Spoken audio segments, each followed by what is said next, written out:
back to Real Talk with Tamara. On today's show, I've been speaking with Lasha Green. Lasha called in from Grand Rapids, Michigan, to speak about her mother, Maxine Green. Maxine went missing back in August of 2013. Am I right, Lasha? You're right. And Maxine is also the sister of Reverend Al Green, the singer Al Green. Of course, he resides here in Memphis, Tennessee. Now, Lasha, when we went to break, you said that because of your mother being on alcohol and drugs, because she wasn't always on alcohol and drugs. Am I right? She was not.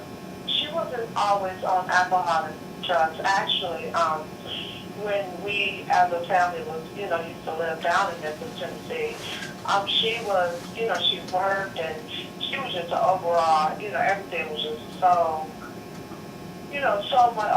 so much different level. Her life was. She traveled. She went to the physical wars with her brother. She worked for her brother. She did a lot for her brother, and they was like, kind of like the bestest friends, bestest brothers and sisters.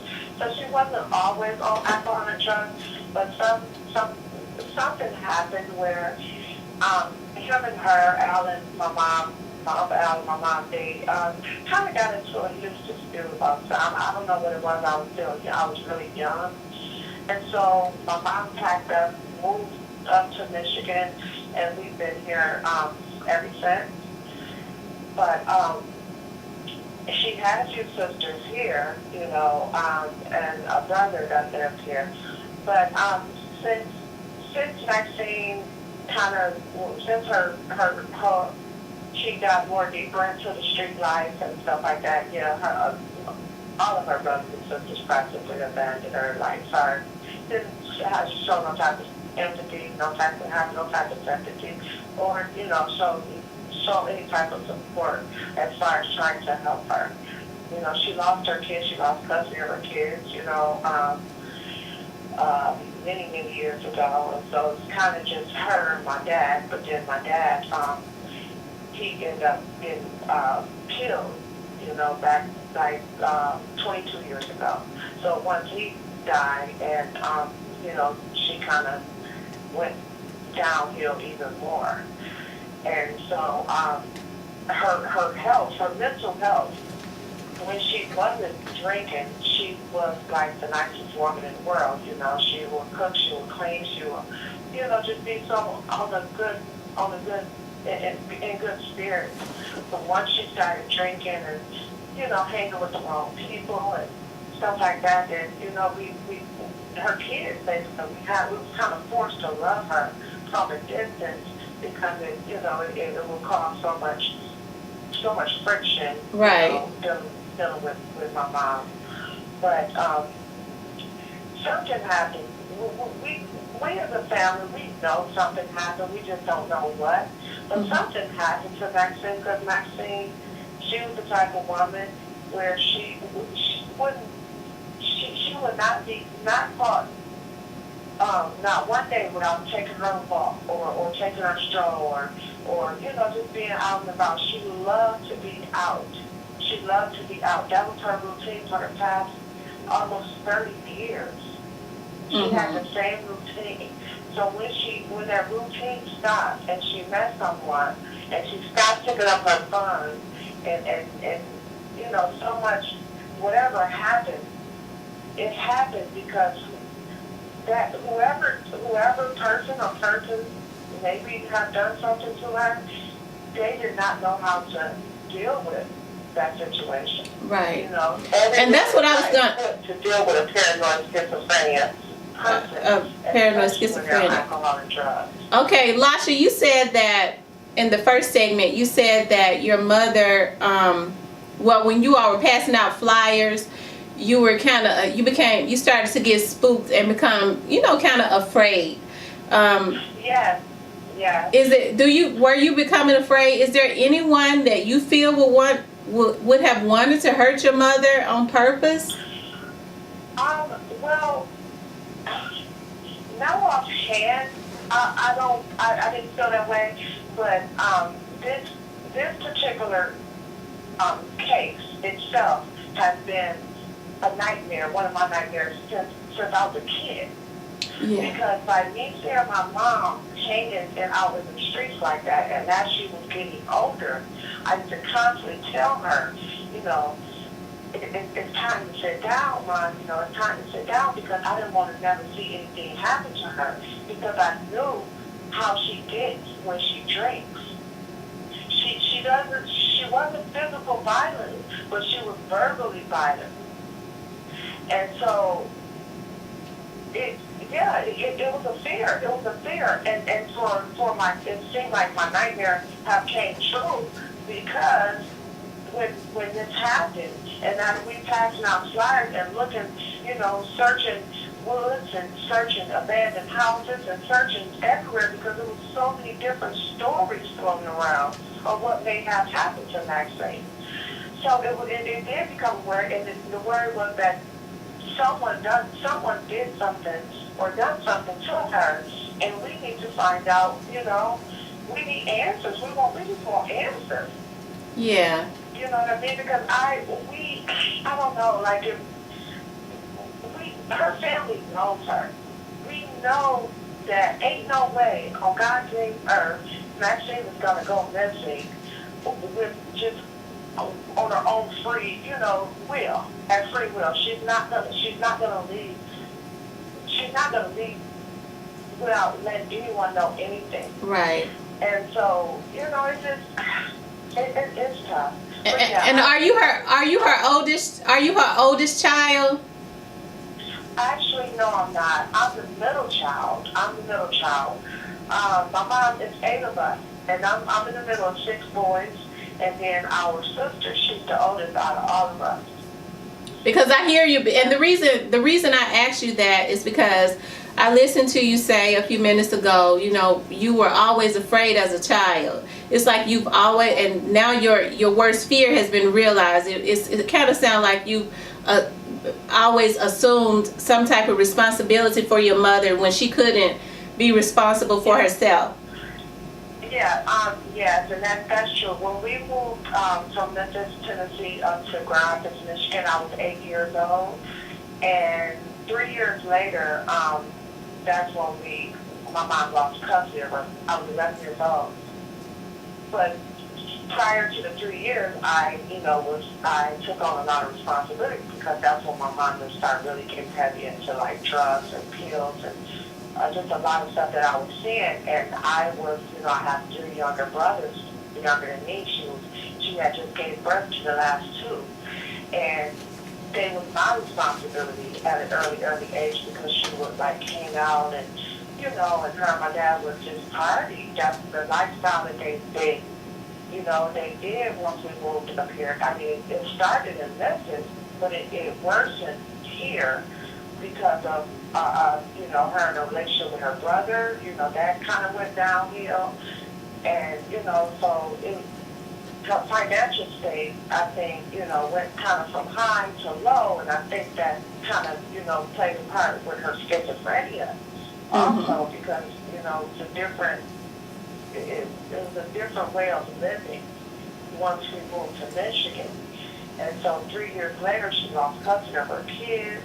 Her older kids, which is the ones that's older than me, they were old enough to able to, get out and fend for themselves. But myself and my 3 younger brothers, we ended up going to foster care and foster and adoptive home, because my 2 younger brothers ended up getting adopted. So as I was, going through that stage in my life, that, kind of used to cry myself to sleep a lot, worried about my mom being out there because of something may happen to her. She was a female, a woman, and I knew her personality. When she drinks, her personality it turns in her mouth.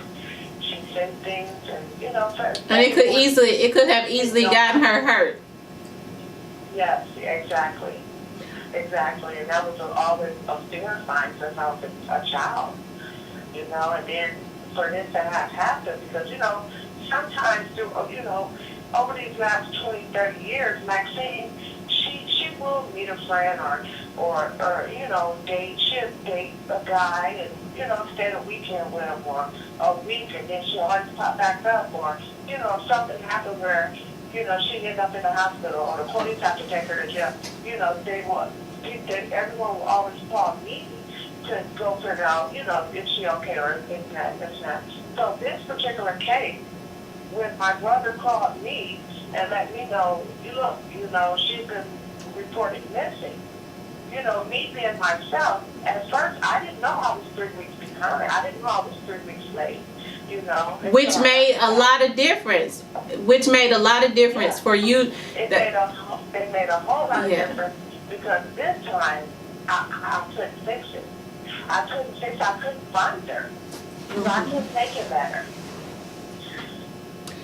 Yeah. How has the Grand Rapids, Michigan Police Department helped you all in this case? Oh, God, excuse me.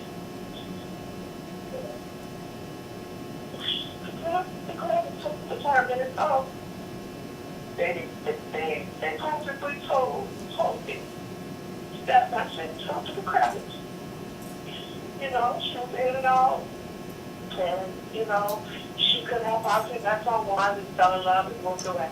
They never came to me when it happened. They never let people know that this black woman, African American lady with a mental illness, alcoholism, was reported missing. So really, the Ground Police Department hasn't helped with this case at all. It's like they're sitting on the case. You know, a few people called in on different tips, you know, whatnot, and it's not being followed up correctly. A lady they found a lady on the, using my mom's food stamp card. And the lady was using it from August 2013 to October 2013. They put that on the news. That's the best that they could have done for us. They put it on the news. And then when they put it on the news, the lady turned herself in. But then the lady told the police department that she purchased those stamps and that card from my mom back in August. And she didn't know my mom was missing. But That's really constantly using his card. That's really unusual, though. That's very strange and suspicious.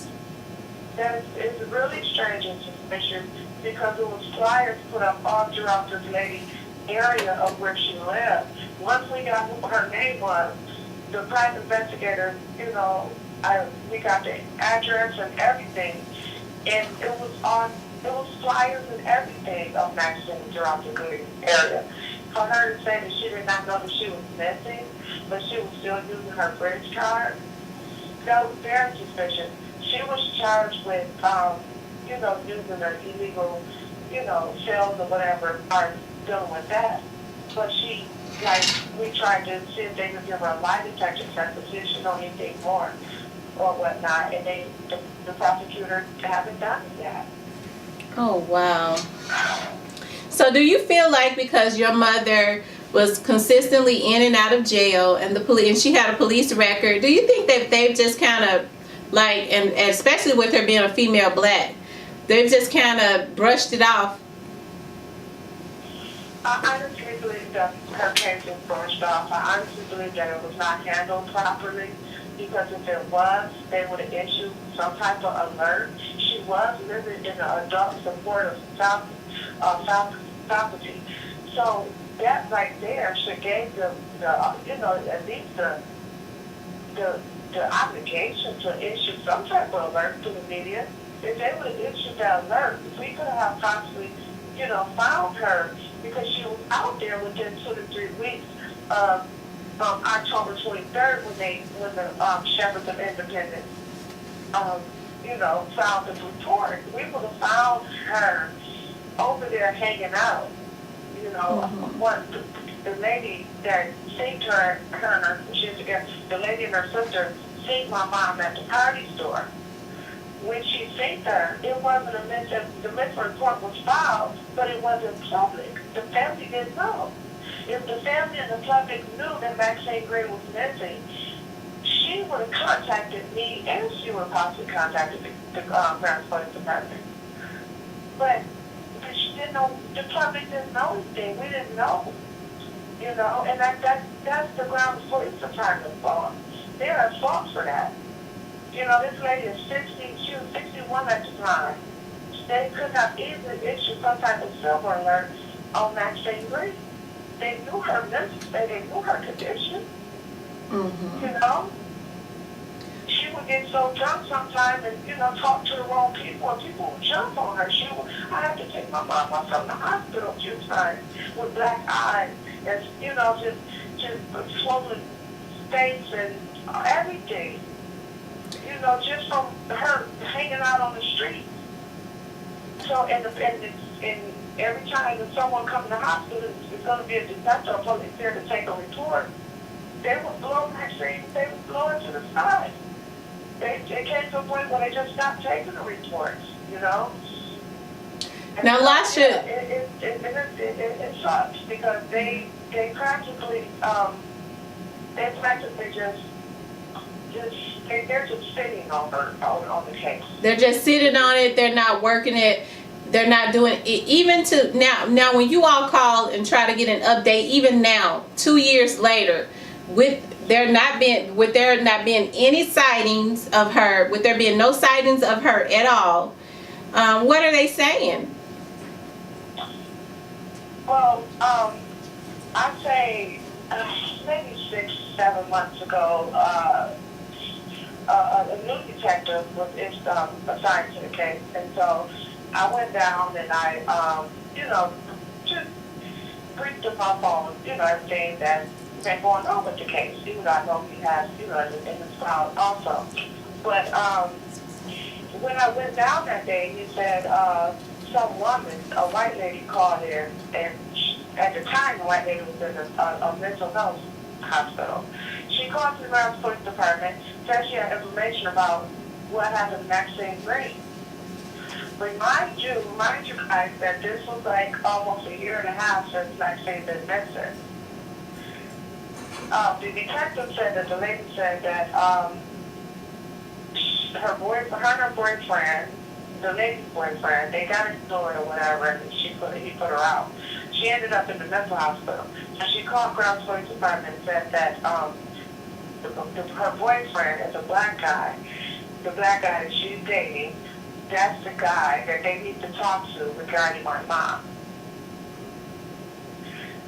So the detectives say that they're not really going to take what she said into consideration because she's in the mental health hospital. And for two, she's been in and out of the Kent County Jail for over 12 to 13 different times since Maxine been missing, and she never once came forward.